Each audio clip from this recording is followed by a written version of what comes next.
Shabbat Shalom, Mishpacha. This is Rabbi Simon, and what we'll do is we'll continue our lecture from where we left off last week. Let me just make sure this is coming correct. Yeah, I think we're good on the sound. So I left you last week on, we're reading from the Hidden Truths Hebraic Scrolls. And I believe we were in chapter 1 and we got up to verse, I believe it was verse 10. And I'll reread verse 10. And Elohim powers called the dry land earth, and the collecting together of the mayim he called seas. And Elohim saw that it was good. And Elohim powers said, let the earth bring forth grass, the herb that yields zirah, seed, in quotation, in brackets, and the fruit etz, that's a fruit tree, that yields fruit according to its kind, whose zirah, seed, is in itself upon the earth, and it was so. So, let me stop here and let me take you back to what the earth is. I'm going straight into it, so there's no time being wasted, and you're getting the full meaning of what it should be. Now, the earth, out of the earth, God, the great I Am, He brought forth everything. Everything that we know today, that we see on the earth, insects, we see trees, we see different kinds of herbs, different kinds of plants, different kinds of insects. Everything came out of there, okay? The fundamental question, and this is something that's important to understand, what was the world? We call the world today the places that we see, the landmass, the seas. What was the world before it was created? Clearly, if we go back to Genesis chapter, I believe it's chapter 1, and I believe it's verse 2, and we are told that the land was desolate and chaotic, and darkness was on the face of the deep. So before there was anything, there was just water. There was water above us, there's water below us. So could we say that God is a type of water? We know God is some kind of energy, some kind of energetic being, but we can also say He's some type of water, because He separated these two waters, and there's waters above us because we see a blue sky, and there's waters below us because we see the seas, and even below the seas there's waters down below as well. What's important is that the waters that are above us, God is not there directly above the waters. In fact, you probably have to go much higher to get to where God's throne is. Nevertheless, God's throne is up there somewhere, and He energetically can connect to us. And this is where the human body and the consciousness, subconsciousness, the conscious, what you are, consciousnness comes into being and allows us to be connected to God through this earth space.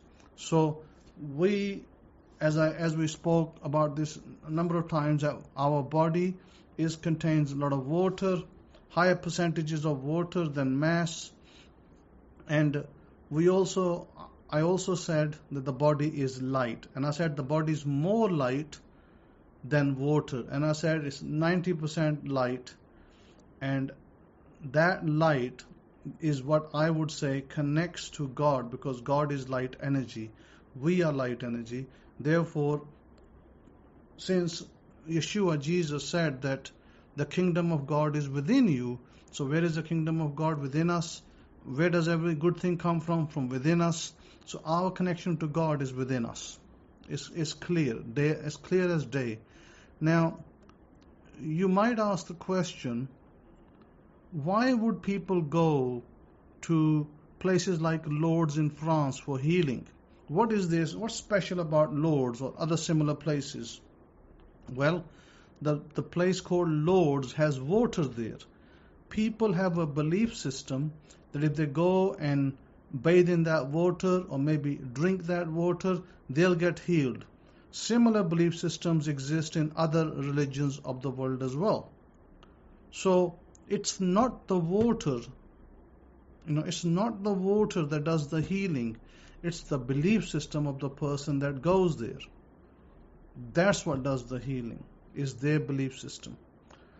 So, and remember, the water directly or indirectly connects to God's energy. Water in the Bible also symbolizes God's eternal covenant with man. It symbolizes eternal salvation. It symbolizes living waters, means God. Living waters. Jesus spoke about living waters. So we see that it says that out of the earth, every kind of fruit tree and other trees grow. So what is the mystical meaning of the earth bringing forth grass, the herb that yields a seed according to his kind, and whose zirah is in itself according to his kind, and Elohim power saw that it was good? Well, that is your subconscious. Your subconscious is fertile ground. The fertile ground that your subconscious is, it's what can produce whatever you want to create, you can produce through it. Problem is this, that 90% of the time people don't know how to do it. See, people continue to pray to someone outside of themselves, whilst Jesus taught that the kingdom is within us. So would you be praying within yourself, or would you be praying outside of yourself? Well, if you believe Jesus, then you would be praying, your methodology of prayer would be within, and then you will see the results outside.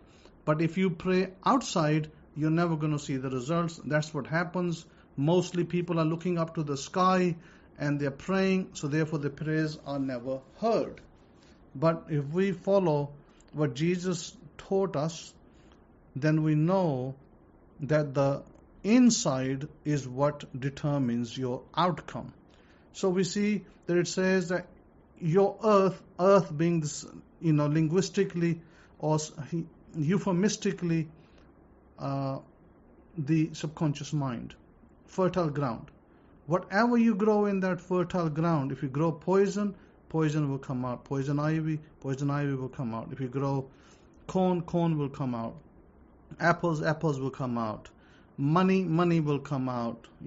Wealth will come out. You grow fear will come out. More fear.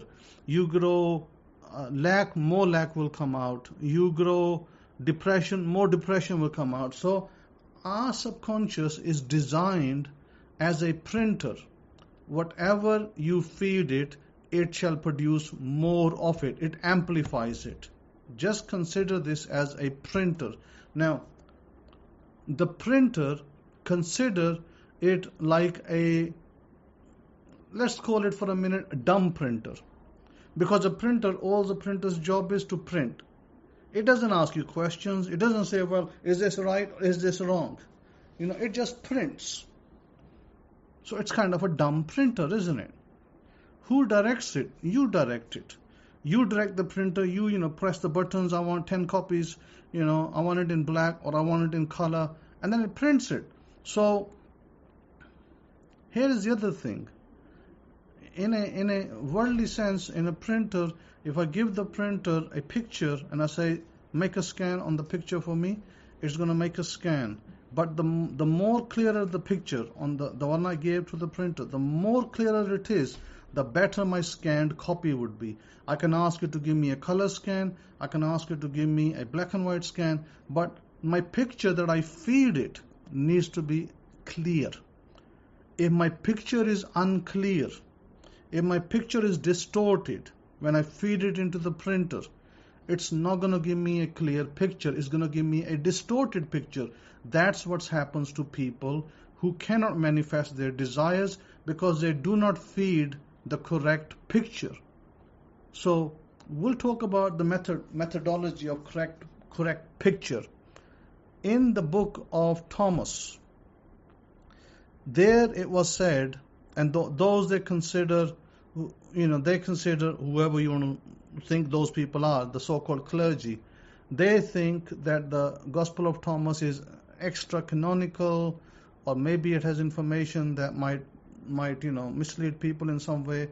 So in the Gospel of Thomas, there was one particular place where Jesus' words said, when your thought and emotions are one, then that shall be what you desire. So it was basically relaying, let's say Mark chapter 7, where we were told that whatever you ask for you'll receive, but it's not as simple as that. Or in the book of Matthew, knock and you shall receive. It's not as simple as that you just knock and it'll turn up. No, there's a bit more than that. Remember the analogy I gave you of the printer. It's actually factually correct. Your subconscious is a printer. If you feed a distorted picture, it will only give you a distorted result. So how do I correct my distorted result? I have to feed it an accurate, clean picture. Color picture, of course.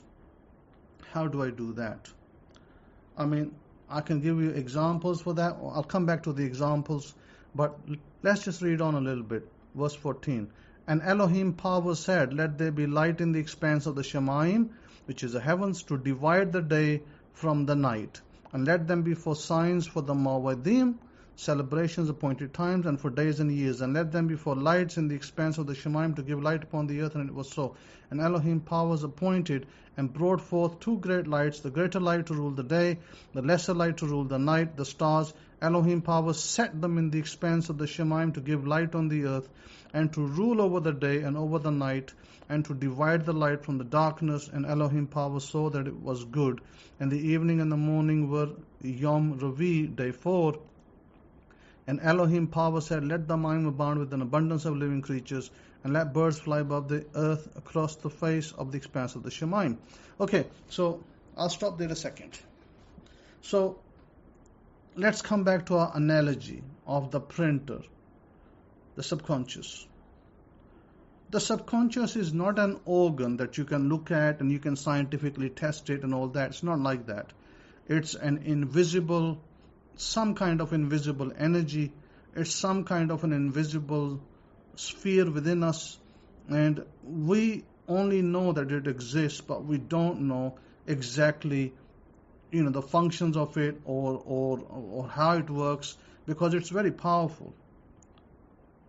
When you want something, it's got 1,000,001 ways to get it, and we don't know which way it's going to go. It knows the fastest route. So talking about the printer, I'll give you a small example. I won't make a big example so that I don't confuse the listener. In a small example, if you wanted to manifest, let's say you wanted to manifest a car. Let me give you the example of the car. And I'll use myself as the person asking for the car. And I'll go back into my timeline, into my history. And there was a time I wanted a car. Now, when I was living in the UK, in England, I had a car. I had a Micra, a Nissan Micra, small car. And I wanted a BMW black color. So because I wanted the BMW black, how do I go about manifesting it? How do I manifest my desire? And how do I bring it into my reality? And I'll tell you what I did, so that you can also, that's something that you can actually factually use. How did I do it? Okay, what I did, right, the little information I had back then, because obviously I wasn't, the things that I know today, I knew them. I knew some of them back then, but not as much as I do today. Okay, so I'll be honest with you. I knew there was something called visualization. I knew there was something called imagination, but I wasn't an expert in defining what those concepts are. And the 2 or 3 books that I read at that time, I don't think they explained the concepts very well, but I understood very little from them and how to do it. So today, if you ask me, I could give you a complete description of how to do it. Back then, I probably described it, but not as accurately. So what did I do? I wrote down, I will have a black BMW. I put it into the future. I will have a black BMW. I didn't say what model. I didn't say what, I did say what color. I didn't say what kind of seats. Is it going to have leather seats? I didn't say.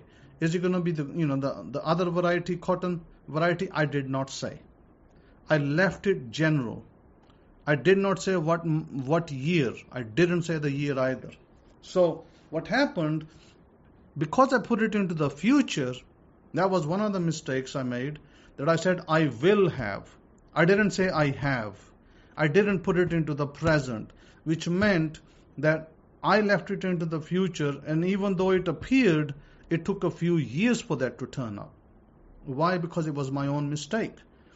If I had said I have it, and it is such and such color, and it's such and such model, maybe it would have come up faster. Okay, it didn't. What happened, I did get a BMW. It was a used BMW. I want to make sure you understand that. It wasn't a brand new car.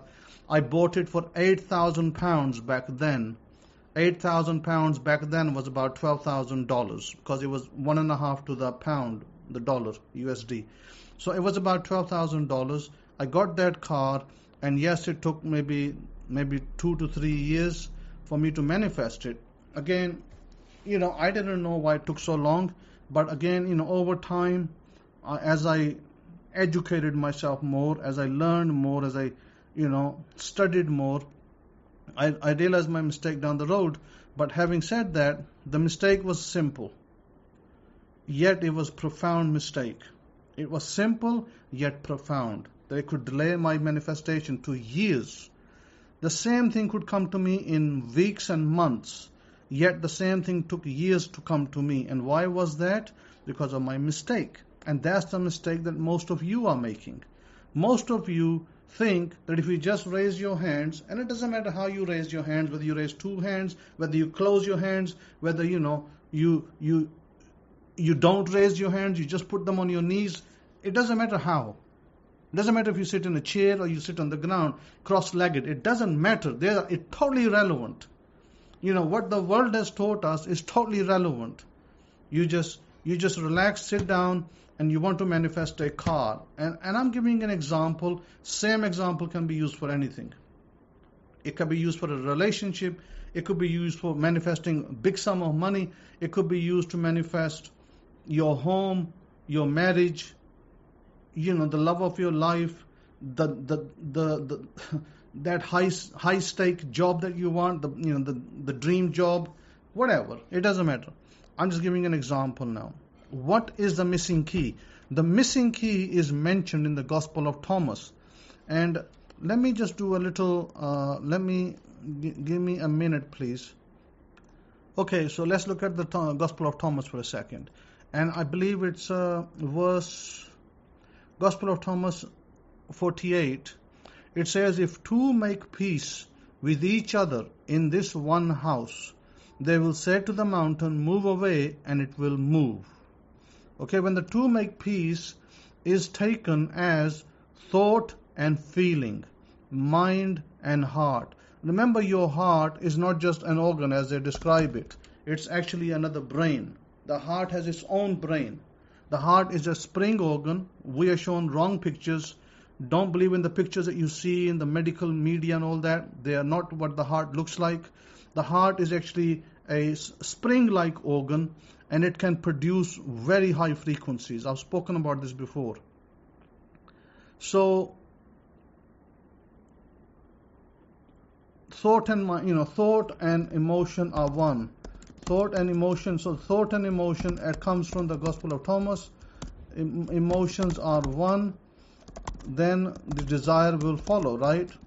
That's what I'm saying. So, how do we, mystically we're looking at it, and how do we understand this? And the way we understand it is, let me go back to the text. So, thought and emotions. This is how I understand it. I'm going to apply it to myself so you understand. Let's say I wanted the black BMW.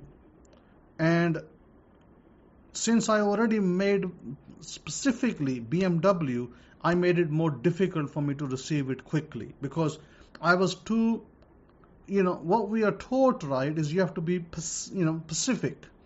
Actually, what I found out in study and in education and in research is that no, it is better to be general, not specific. In other words, I remember when I was in the US back in 2018, I wanted to buy a small car that my wife could drive back home, and I couldn't understand which car I should buy because there were so many different models, and I didn't know which model was right for her. And I first thought it might be a Toyota Passo, small car, good model, and then I thought no, Toyota Passo is probably a little bit more on the upside. Maybe I should try something else. And we went to the bank for a loan, to approve a loan at that time, back in 2021. And we asked the bank, and the bank first said, oh, we have a Suzuki, I think it was Suzuki Cultus. And I said to my wife, I said, no, I don't really like the look of Suzuki Cultus. I'm sorry, I don't like it. Something else maybe. Then the bank manager said, how about a Kia Picanto? I said, yeah, that sounds a bit more, like the car I would want to have. It's a small car, and it's a Korean model. And then, we were saying, okay, whatever you can produce, Kia Picanto, we need it in a month's time. Can you do it? And it's like, yeah, but then he said, oh, not Kia Picanto. We don't have those models. We won't get those, until quite late. And then he offered another model. And by that time, I was using a vision board, and I kept changing my pictures on the vision board from a Passo. Then I'm not sure what the hell I want. I didn't put the Cultus up. And I thought, I don't know. I'm going to have to ask God, right, to give me something that is just right. So how did I address God at that time? I said, just bring me a small car that's suitable for my family. Just a small car. Any car that's suitable for my family, that's suitable for us. And so what happened, when I generalized it, I stopped asking for a Toyota Passo or a Suzuki something else. And what happened, what turned out was a Suzuki Alto. And Suzuki Alto, we got through the bank. They delivered the car in a month. We put the deposit down and we got the car.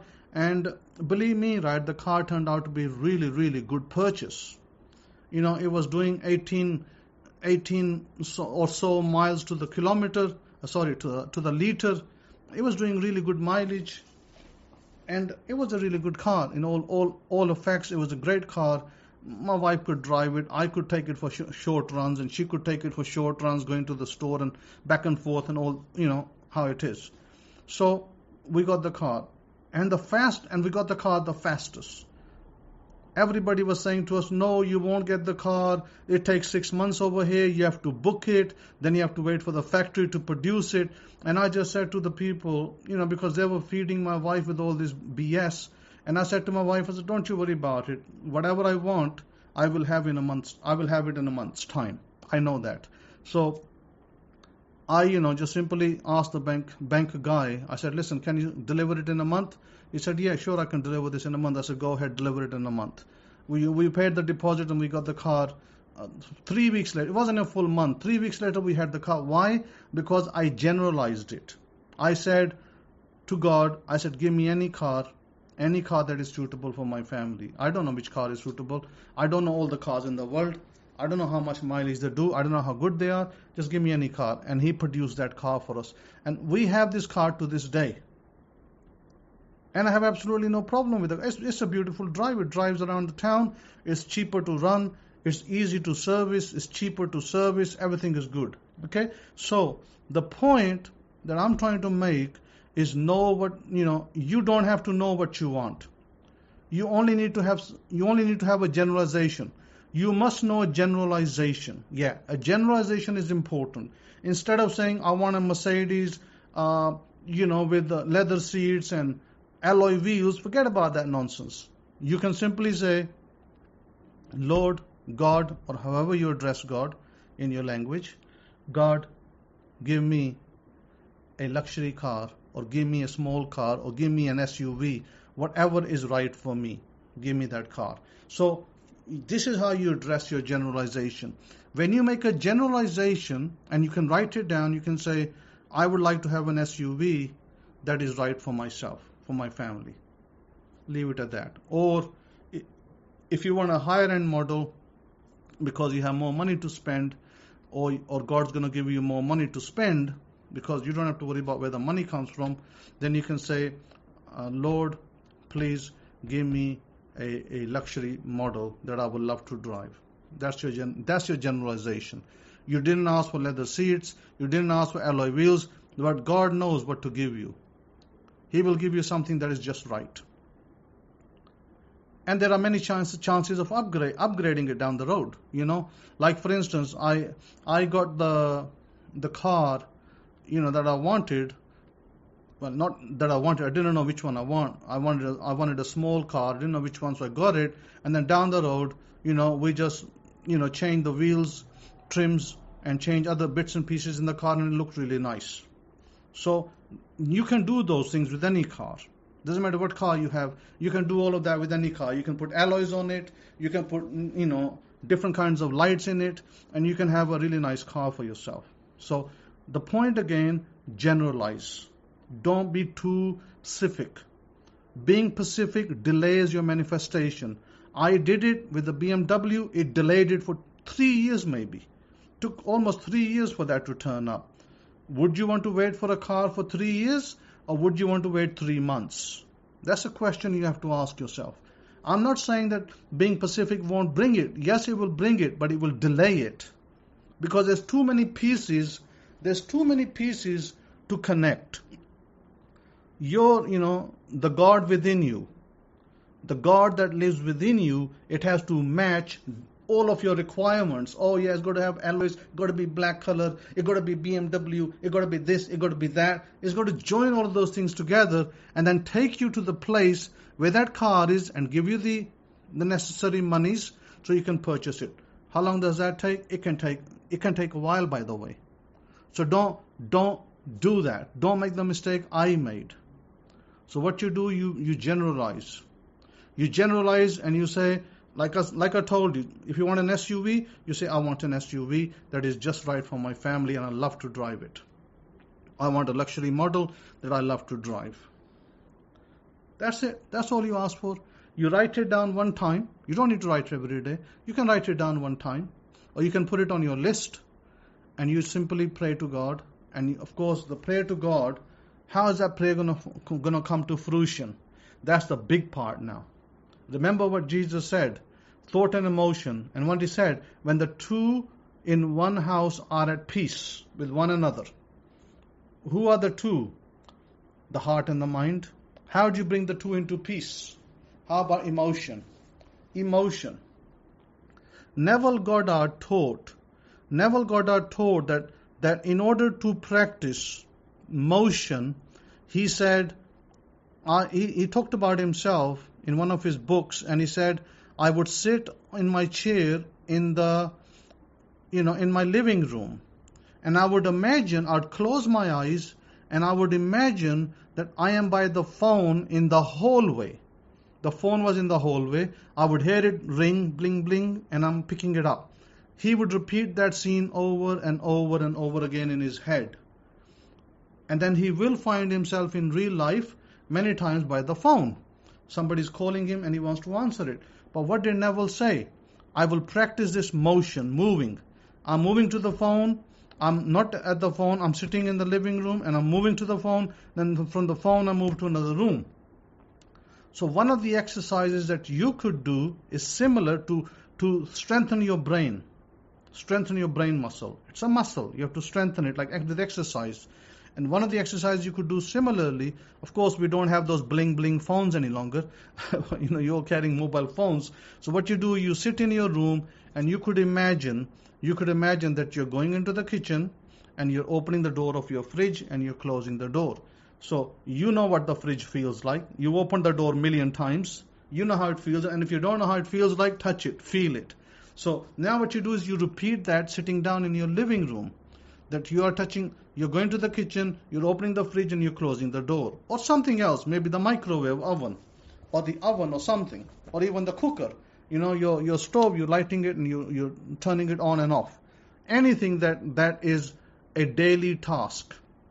You sit down and you practice in your mind that you're going back and forth, back and forth, back and forth. You practice that 10, 20 times every day.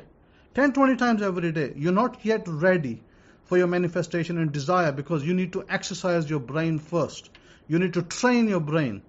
When your brain is trained, listen, I have a dog over here, right, outside in the street, and I would go for a walk at night at 8 o'clock or 9 o'clock or 10 o'clock. I don't do this thing about I must go at 9, I must go at 10. I used to go at 2 o'clock in the morning, 4 o'clock in the morning, 4 o'clock in the morning, and then 1 o'clock in the morning, and then 8 o'clock, 9 o'clock, 10 o'clock, 11 o'clock. I would change my times every day because I don't want to stick to a routine. I want to change the times as I feel like it.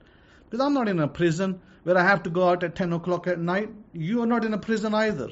So you can change your times every day if you want to. So there was a dog in the street, a young dog, like a little kid, recently born. And I would say, okay, come on, let's go. I called that dog's name. I think my wife called his name Tuffy. I said, Tuffy, let's go. We're going for a walk. You want to come? Come with me. I would go for a just over a 2-kilometer walk, and I would take the dog with me. And the dog would come with me. It's a long walk, for the dog as well. He's a little kid, and he will stop, and, he'll get tired. And I said, come on, Tuffy, and Tuffy will come, and he will go with me. I took him about maybe 3 or 4 times with me, and before he had his mom in the street, and she would come along as well. And then when the mom wasn't there, he would come by himself. I trained that dog. It's a street dog, and I trained him. Every time I go and just call him, he comes up. I would feed him from my plate. If I said to the wife, make me some chicken and chips, and she'd make me some chicken and chips, she'd put 4 or 5 pieces of chicken. I would take 3 pieces out from my plate, not leftovers, fresh. I'd take them out, put them on one side. I say, I'm going to feed this to Tuffy. This is for Tuffy. And I would eat, and then I would go out and call out Tuffy, and Tuffy's hiding somewhere. It'll come along, and I'll feed him the 3 pieces of chicken. That's how you need to treat your animals. The problem is that a lot of you out there think that you can just give your leftovers to the animals, and they'll love you for that. Sure, they still will appreciate it. But what if you gave your not leftovers, but your own food that you eat? Have you got the heart to do that? People would laugh at me. Nobody does that over here. Nobody does it. They would laugh at me that I do that. They say I'm stupid, I'm mad. Why would I feed chicken to a dog when most people here can't afford to buy chicken? And I do. You know what I feed the cats in America, in US? You know what I feed them? I feed them fish. Yeah, fish is expensive in America, and I feed it to the cats. And I left instructions with my friend when I'm not there. And I said, when the cats come over here, you give them one time, the meal is fish. And I buy the fish. You can buy the pilchards, you can buy the tin can of sardines. And, I ordered the cans for her from Amazon, and I delivered it to her home. And I said, feed this, because she turned around one day and said to me, oh, I don't have the money. I said, okay, you don't have the money? I'm going to feed the cats myself.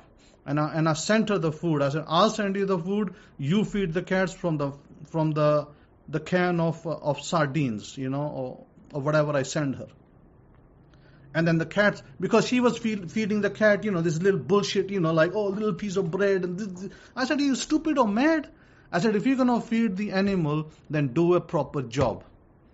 Because that animal, that cat, it represents something. And I said, you are ignorant of this thing, that what it represents. I said, that cat has energetically, it can perceive the universe. It can perceive in the unseen world, just like a dog can. I said, so that cat is actually harmonizing your energy. Don't treat it just like an outsider and, oh yeah, I can't afford it. I said, stop this bullshit about you can't afford it. Because if you can't afford it, then I can, and I will feed it fish. The best I can afford to give it. Because if I give it the best, then God will give me the best. And if I can't give it the best, then how can I expect God to give me the best when I can't give it my best? If my best is a piece of bread, sure, then I can understand I can only give it a piece of bread because that's my best. That's all I can afford. But if I can afford to give it fish, I will give it fish. I want it to have the best. And it has to be from my table. It's not going to be a leftover.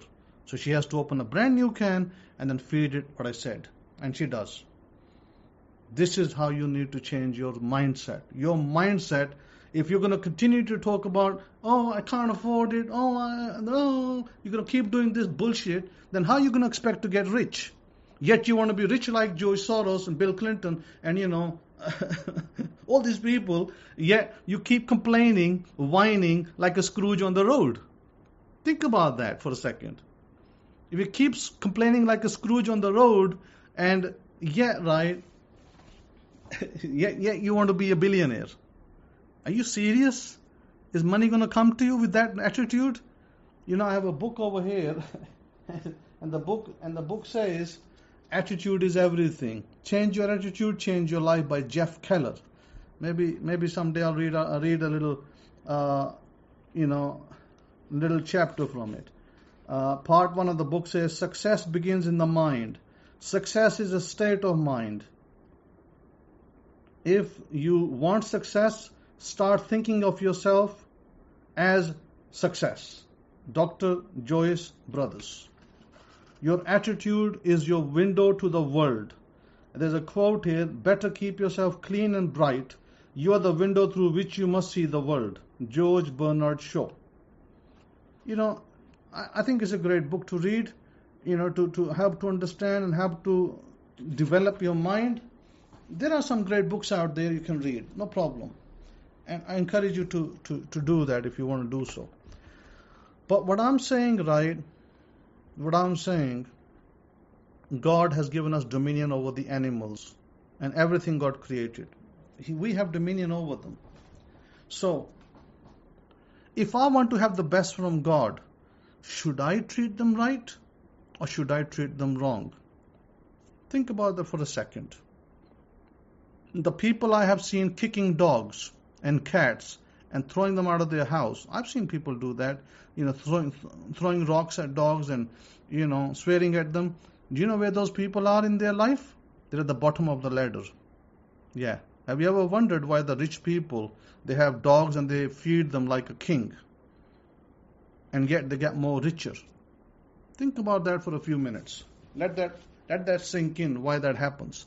Because you don't know that animal, that dog, that cat, what that dog and cat is thinking about you and what kind of blessings, what kind of prayers that animal is doing for you on your behalf. What if I told you that the dog can clear your energies and can energetically connect you to the universe above you? Would you think differently about a dog? You probably would. And that is the case. That is the case. Now, let's talk about the quotation from the book of the Gospel of Thomas was that when the two are in agreement. How do we bring the two into agreement? In order for your prayer, because you're praying internally. You're not praying outside to nobody. You're praying internally. How do you pray internally? Well, you can close your eyes and you got to bring the emotion. Emotion. How do you bring the emotion? Okay, let me ask you a question. Remember I told you that the subconscious is a printer. How do you print the right picture? With the emotion. If I told you, if I said to you that at the end of the week, if I said to you there's $100,000 in the bank, just 100,000. I'm not going to say $1 million. Let's say that I just said to you there's $100,000 in the bank and you can cash it in at the end of this month. But you got to fix your emotions. How would you feel? You may have some bills to pay, you may have some errands to do, and you might think to yourself, wow, you kind of start imagining. You start running pictures in your head and you start thinking, wow, if I have that $100,000 at the end of the month, I can use that to buy a new car, I can use that to buy new clothes, I can use that, anything. You can say, I can use that to buy some new cologne. I can use that to buy a new phone. You can start running pictures in your head. Pictures. Remember, they're all pictures. But where are your emotions? Your emotions are, you're ecstatic. You're like, wow, I'm going to get $100,000. Wow, how's it going to feel for me? I'm going to feel great. I'm going to buy maybe a new laptop. Maybe I'll leave the laptop. Maybe I'll buy a new phone. And maybe I'll get a $30,000 car or whatever. You start thinking like that. And you start thinking, I'm going to clear all my credit cards. I'm going to pay all my bills. I'm going to pay all my dues. And I'm going to be clear of that. Wow, I'm going to be top of the world. See, your emotions start running high. Those are the emotions that you need. Those are the emotions that you need to print to your subconscious. When you can print with those emotions that picture of you receiving the $100,000, then you will get the $100,000. Now, you have primed yourself, you have primed your subconscious to receive the $100,000. This is why Jesus said, when the two are in agreement, when the thought and emotions are one, when the two are in agreement, then you shall bring forth your desire. Then your desire will come forth very quickly. It won't take years like mine did 3 years. It will actually take maybe weeks, maybe only a few months. You will have it. Because you just got to print. You got to print in that subconscious, in that God area. That God area within your own body. Within your own brain, the God area, you got to print that with an emotion. When you print it with an emotion, it will not only print correctly and tightly and accurately, but it will manifest your desire quickly. You won't be waiting 3 years. I can guarantee you that. So, how do you pray? Again, we come back to the same point. How do we pray? When we pray to God, we pray, whether we close our eyes, like I said, whether you open your hands or whether you close your hand, all of those things are only relevant to your culture, to your upbringing. In my culture, the upbringing is to open your hands wide and pray. In your culture, in the Western culture, the upbringing is to sit down on a chair and to close your hands and pray with eyes closed. That's the culture in the West. So whichever culture you adopt and whichever culture you are from, close your eyes and imagine your desire that you're wanting from God, and then you press it with the emotions that I just taught you. Use the emotions and you will imprint on your subconscious. And remember one more thing. It should not be more than 10 seconds. Your desire that you're desiring, you should not use more than 10 seconds. In fact, I will even say less than that. 3 to 5 seconds. If you can repeat that 3 to 5 seconds with your eyes closed, close your eyes, and how would you feel if you open up your bank app and you plug in your password or your thumbprint, however you open it, and you loop it, and you see that you open it and boom, $100,000, $500,000, $5 million, $10 million, $50 million, $100 million, $500 million, $2 billion, $5 billion. The possibilities are endless. But how will your emotions be? What if I told you that you're going to have $100 million? Now how your emotions going to be? That you're going to have 100, you're going to be like, wow, I'm going to be top of the world. I'm going to go to Dubai and I'm going to buy, 10 apartments. And I'm going to buy 10 apartments, I'm going to rent them out, and I'm going to have one for myself to live for my holiday vacations. Or maybe some other place. That's how you'll start to think. Oh, I'm going to pay for my home, I'm going to pay for my car, I'm going to be free, I can live wherever in the world I want to with $100 million. Wow, I'm going to be a king. See now how you feel? I want you to bring that feeling into your imaginative act. That's the secret I didn't know years ago. That's what I didn't know when I was trying to bring that BMW into my life.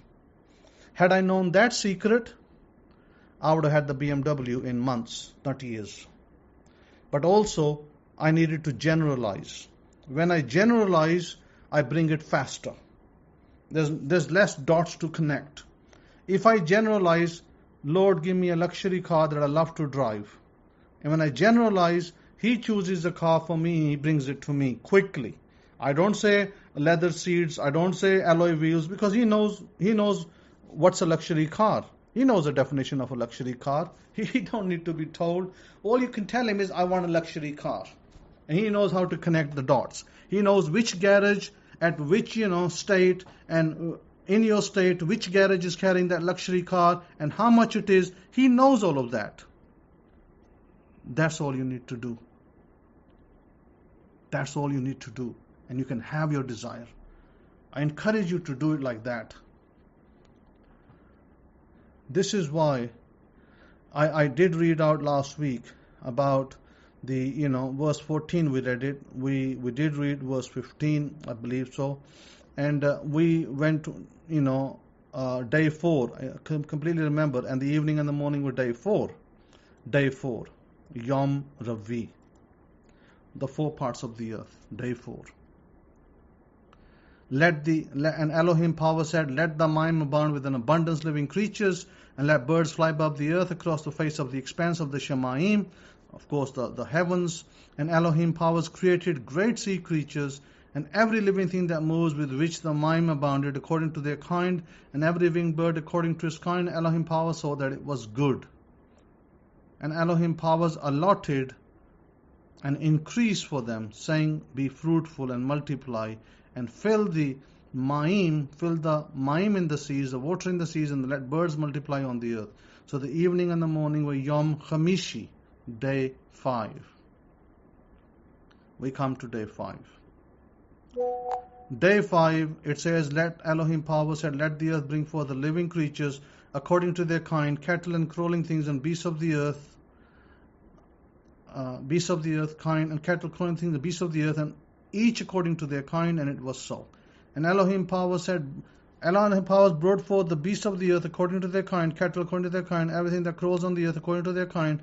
And Elohim saw that it was good. And Elohim power said, let us make humans in our image, according to our likeness. Let them have dominion over the fish of the sea, over the birds of the air, over the cattle, over all the earth, and over every crawling thing that crawls on the earth.